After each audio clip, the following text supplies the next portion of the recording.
Is Putin starting to signal that he might be ready for negotiations? And just why is the Kremlin reaching out to Lloyd Austin? I'm Paul, U.S. Army combat veteran. Let's talk about this pretty interesting development. Okay, so this is actually a culmination of kind of a story that's been going on for the last maybe month or so. And for the second time in a month, this is as of a few days ago, Defense Secretary Lloyd Austin had a call with the Russian defense minister. And this is, of course, the recently appointed Andrei Belousov, who notably is actually an economist who is functionally in charge of the Ukraine war. Now, what's most interesting isn't so much what was covered in the call, but what was not talked about in the call. And the Russian statement has said that these calls dealt with both sides discussing lowering the risk of, quote, possible escalation of hostilities in Europe. And the latest conversation was actually following the conclusion of the NATO summit, right? And of course, in a press conference, the president said he had no good reason to talk to President Putin.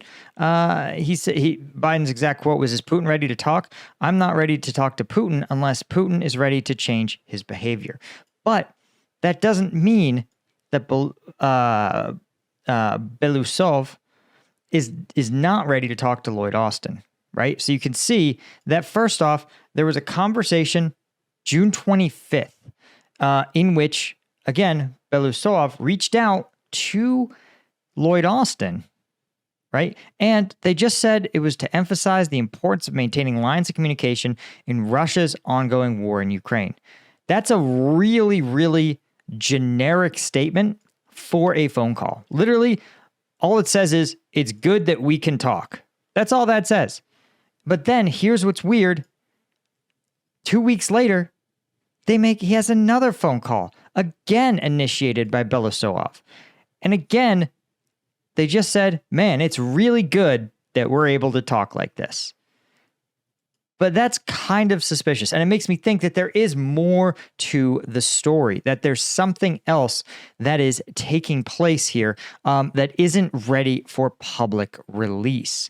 And we'll take a look at just what I think is going on, why I think it's Lloyd Austin here in a second. But again, if you're interested in checking out some of the combat footage from this conflict, that can't be hosted on YouTube. All of that and my analysis, it drops twice a week on combatvetnews.com. So if you're interested in seeing those GoPro footage, the drone videos, those are available for members only. You guys know YouTube routinely demonetizes my content, so I depend on you guys to keep me independent, able to cover all of these stories that even sometimes the mainstream media just doesn't really want to pick up and run with. So if at the specialist tier, you'll get those twice weekly, members only, uncensored combat videos. The lieutenant tier, you'll get those, plus a weekly Q&A that you can submit questions to. And if you take the colonel tier, you'll of course get the by name shoutouts at the end of videos. So check it out, combatvetnews.com. The link is in the description. Okay. So here's what's interesting. First off, the last time before this kind of June and July phone call, the last time the defense secretary spoke to his counterpart at the Kremlin was March of 2023. So 18 months, they don't hear from him. And then he calls twice in 2 weeks. And notably, this phone call was right after the NATO debates. And it came after the NATO summit and after the presidential debates. And so I think this is significant for two reasons. First, I suspect that he may be calling Lloyd Austin because the Kremlin has identified, hey, the president, by most reports that are public now, the President Biden is largely isolated from a lot of his staff and his cabinet members. And because of his ongoing memory issues, he may not be able to be the most sophisticated negotiator. That role then would fall on Lloyd Austin, right? So Belousov may look and say, who's the person in the administration who I can actually have a candid negotiation, who can actually be a counterparty to this? And that answer is going to be Lloyd Austin. But the second thing is that we talked about in the NATO summit how the NATO had shifted in some ways its position on the Ukraine membership within NATO and the EU, right? They suddenly were putting out pretty aggressive timetables and pretty aggressive ambitions for Ukraine's membership in a bunch of Atlantic organizations, not just NATO and the EU, but other sort of cooperation orgs. And that threat of having a extremely Western-oriented country right on Russia's border may have been enough to at least get Russia talking.